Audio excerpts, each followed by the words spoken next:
kolanda biso. Mbote maman. Bonjour papa combattant mobundel monene na kati ya mboko.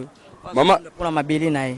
Maman siko to mono ozali awa oyebisa na batu to za wapi pe to yi awa pona nini? Merci maintenant l'on net pour le respect peuple congolais. Ça veut dire batu to ba yebi maman Magali lo mama na fana na Bruxelles maman combattante. To zali awa na si bomona ki ba vidéo to salaki politique na mandat na yo au Vandaki na 2011 na 2006. Mandat na yo esili, mandat na yo esili. Kabila dégagé tikela biso mboka na biso ba congolais bazwa pouvoir na bango ba diriger pays na bango. Elo nangina lo ba penza yangwana. En tout cas merci maman vraiment na bike journée na esilité to saka na bandeli. O saka ke bandeli. Donc déjà ba 13h ça veut dire ngongeza na mulai. To na ngonga mulai to sana noa. Voilà, tu continuer kaka. Merci maman na ko so air moko. Ingeta. Mbote maman. Mbote Francisco puisque bolingo, amour puisque amour, Francisco bolingo, Nicolas bolingo, na moni vraiment oye kotia Kabila, na mi faut un avion, balbi va le fâché, balbi fâché na aéroport faut avion kai kita la kanda. Kanda mabe pona ba Rwanda to lingi bangote, kanda mabe. Après okiti oye kotia Kabila na mir, mais tozo lukaye vraiment, na sepeli ming présence na yo. Et on a besoin de un message que les Congolais ont conscience, tous ceux qui sont na maboko ya Congolais, muto à cause de ça comme à cause de ça mboka ko resist ingeta. Ingeta. Voilà, nazo tamusaka micro nazo tikape susu papa et susu loba. Papa olingo loba. Message ni pour ba balanda biso. Quel message tu peux dire? En français, hein. Le message que je peux transmettre à nos compatriotes congolais, c'est que ne baissons pas les bras. C'est un combat long et dur. Mais au bout, nous avons un bon tunnel, nous avons la lumière qui arrivera. Nous ici, là, qui ne sommes en Europe, ici, là, nous sommes les porte-étendards de nos compatriotes congolais qui sont restés là-bas au pays. Nous nous battrons ici, là. Kabila, lorsqu'il va arriver ici, là, il va sentir le feu.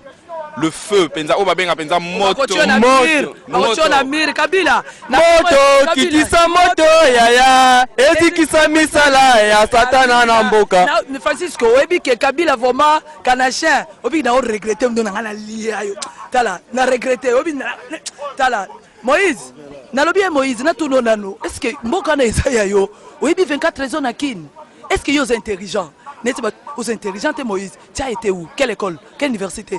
Il y a un beau cas, Zoba, Nete Kabila, Zoba, Moïse, Zoba, Kolabo, Mbongo Zanango, Ana, Olebio Zanambong, Moïse Zanambong.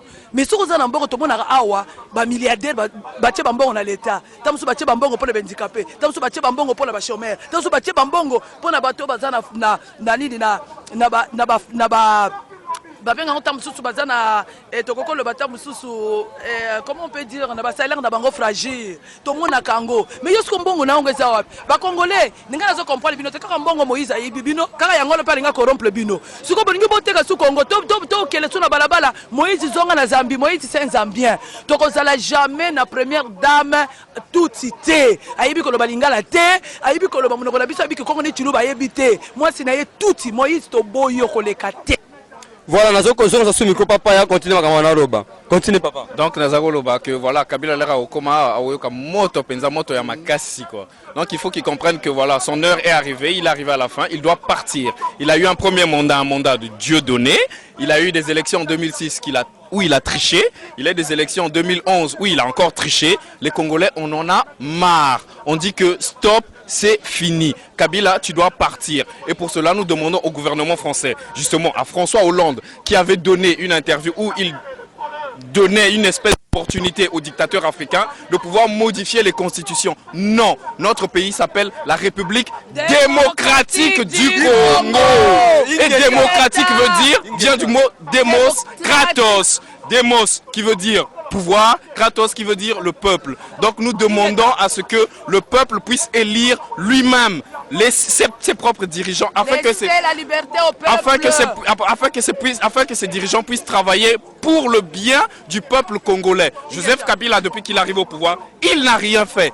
Tous les plans, toutes les activités sur le plan économique, sur le plan infrastructure, sur le plan de la santé, sur le plan de l'éducation, n'ont fait que regretter. Les droits de l'homme n'ont fait que regretter. Rien n'a évolué. Alors nous demandons à Joseph Kabila de partir. Kabila, dégage. Quitte notre pays. Voilà. Le 19 décembre 2016, tu dois partir. so bazosala capital ezokola te o étudiant baza kotanga misala ezali wapi bafonctionnaire bazosala salaire bazosimba te o policier na soda ya mboka sunga bango ya yesu wapi basusu mbula na mvula maladi ezosila te o papa bitumba na mboka na anga na este ezosila te o banguna ya mboka kongo balobi bakotika te o dinite ya mama ya kongo ekoma nango bafue babioloko bomakoi bozomona tozomona te o oyo tozomona ekongama wapi papa tosi tolembi ololoba liloba suka wana mvula tokufelaka kaka na fami nasona tebete boma papa lelo ekomi olanda ngai ebiso mabala na fami kaka yaka tofanda Seigneur je t'en prie encore une fois